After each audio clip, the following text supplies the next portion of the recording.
Oh my god, hello everybody. I've just watched Monday Night Raw, or watched it a couple hours ago, or minutes ago, or however ago.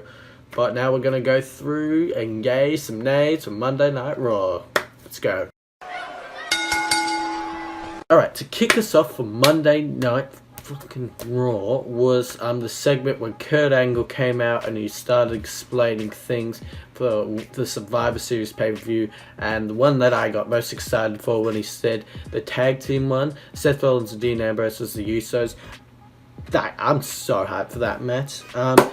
But yeah, and then afterwards, The Miz and The Bar came out, and then they all did that formation around the ring, and then the Shield came out to protect Kurt Angle, and it was like, and also The Miz says, "Oh, why'd you steal the spotlight? Oh, it could have just been a 2-on-5." So yeah, this whole segment's getting a yay. If you just didn't know that, I obviously like it because I talked about it way too much and I should have. Next, we go into the match between The Miz and The Bar and the Shield and AJ Styles, because I forgot to say that AJ Styles came out. Well, Kurt Angle hit it, and AJ Styles came out, and then we had the match between AJ Styles, the Shield, and The Miz and The Bar. And yes, this match is absolutely going to get a yay. It was a lot of fun, entertaining. It was a good match to kick off Raw, and it did go for a very long time. Maybe should have been the main event, just saying. But they had something else planned. The main event. It's going to steady down. Next, after that, we had Kane coming out. No. This during the match, Kane came out as well during the end of the match and just beat AJ Rollins and Dean Ambrose. And yeah, and then that led us on to his short little promo, which I'm probably going to give a nay. Sorry, Kane, wasn't the best promo you've ever cut. You basically just didn't say the word shit. You went around the word shit. You like feces and stuff. And he explained that I'm the only monster on Raw. Yeah, it's great, but yeah, maybe he can get better at promos. For now, it's a nay. Then Finn Balor came out, and we got the match between Finn Balor and the Big Red Machine. And fortunately, I'm going to give this. I'm changing my mind from 4 yay to 0.5 yay. It wasn't the best match, but Kane won, which is good because now we can build on, because Finn Balor is looked at one of the most talented on Raw, so now we can move on. And we can look at Kane as a dominant figure on Monday Night Raw now, which is good because then we can have two dominant figures, Strowman, Kane, they can collide. It'd be good. Next, we move on to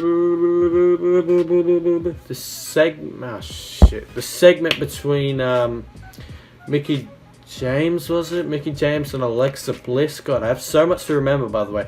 Mickie James and Alexa Bliss. Yeah.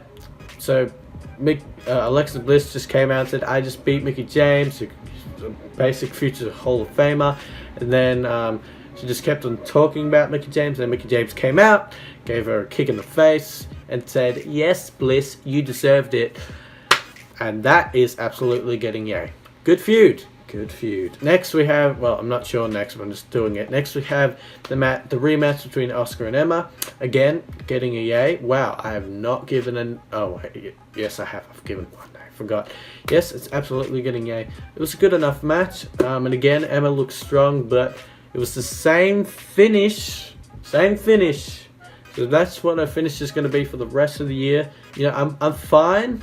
But to have the same finishes 2 nights in a row, we'll chuck a 0.5 of an A, because we don't want the same finish again, because that just looks really weird.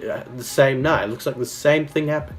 Well, basically the same thing. You know what? I'm just going to move on and stop complaining. Next, we had the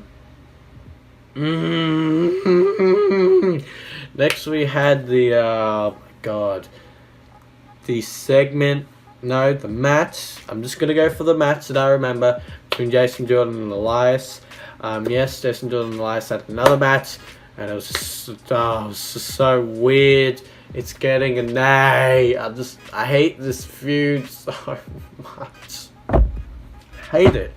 I hate how, what are they doing with Elias? The only good thing that it did was when he slammed what's his face with the guitar. That's right, saved Jason Jordan with the guitar, bam, got you with the guitar, and that was awesome. That gets 0.5 yay. That was great. That was cool. Next we move on to another segment including Paul Heyman and his response to Jinder Mahal, and he basically called Jinder Mahal a pretend contender.